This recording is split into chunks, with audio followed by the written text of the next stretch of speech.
Perkenalkan, nama saya Agus Bunga. Saya mau menjelaskan tentang pengaruh radiasi terhadap pertumbuhan tanaman. Uh, yang pertama, radiasi matahari atau yang dikenal dengan sinar matahari merupakan radiasi yang dipancar oleh matahari sampai ke bumi uh, melewati lapisan atmosfer. Selain komponen abiotik, radiasi matahari berpengaruh terhadap komponen biotik yang ada di lapisan biosfer. Uh, Tanaman merupakan organisme yang sangat bergantung terdapat ketersediaan sinar atau radiasi matahari. Terjadi penyangkut aliran energi yang terjadi dalam rantai makanan dan jaring-jaring makanan. Tanaman memegang kunci utama dalam ekologi. Bagaimana tidak, kedudukan tanaman sendiri sebagai produsen yang menempati tingkat tropik pertama. Terjadi sumber energi, jumlahnya yang paling banyak dalam piramida ekologi, mempunyai peran yang penting untuk tingkat tropik selanjutnya. Oleh karena itu, radiasi matahari salah satu faktor eksternal pertumbuhan dan perkembangan tanaman. Radiasi matahari terdapat mempengaruhi pertumbuhan tanaman dan perkembangan tanaman, baik secara vegetatif maupun secara generatif. Pengaruh radiasi matahari terhadap tanaman. Yang pertama, terjadinya reaksi fotosintesis. Radiasi matahari akan diserap oleh tanaman.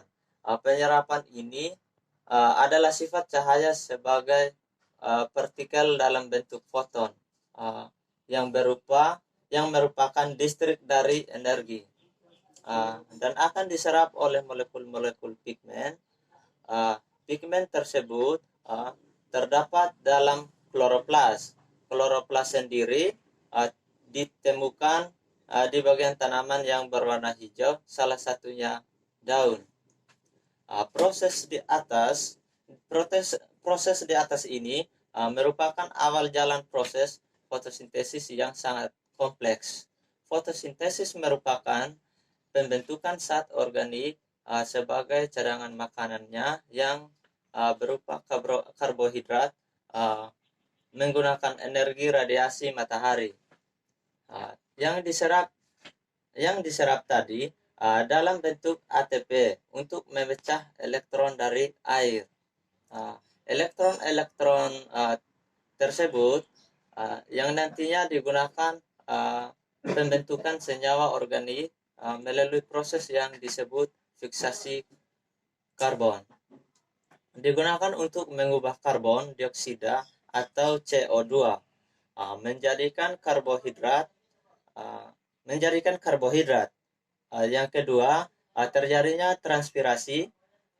Tanaman menerima radiasi matahari di siang hari dan hanya sekitar 0,5 sampai 2,0% energi yang dimanfaatkan tanaman dari total keseluruhan energi yang tersedia.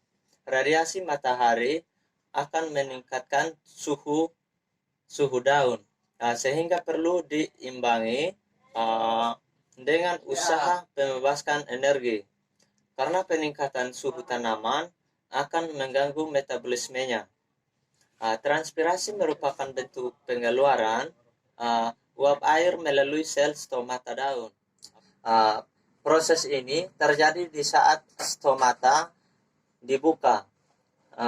Selain itu, menimbulkan laju pengangkutan unsur hara yang menjaga stabilitas suhu daun. Namun, pada beberapa jenis tanaman seperti kaktus yang hidup di daerah kering, transpirasi di siang hari sangat ada hindari, karena transpirasi akan banyak menghilang kandungan air dalam jaringannya. Yang ketiga, perkecambahan merupakan proses perkembangan biji menjadi tumbuh muda. Perkecambahan menjadi bagian dari fotomorganesis. fotomorgonesis merupakan pengaruh cahaya terhadap pertumbuhan atau perkembangan struktur. Adapun pengaruh cahaya atau radiasi terhadap perkembangan tumbuhan muda, yaitu panjangnya batang berlangsung cepat di daerah gelap. Belum ada pertumbuhan daun dan klorofil di daerah gelap. Pada saat pertumbuhan kecambah dipengaruhi radiasi atau cahaya matahari, terjadi pertumbuhan daun, penyinaran pada siang hari. Pembungaan lebih dipengaruhi pertumbuhan vegetatif tersebut. Tanaman berharit pendek membutuhkan lamanya penyinaran pada siang hari, kurang dari 12 sampai 14 jam.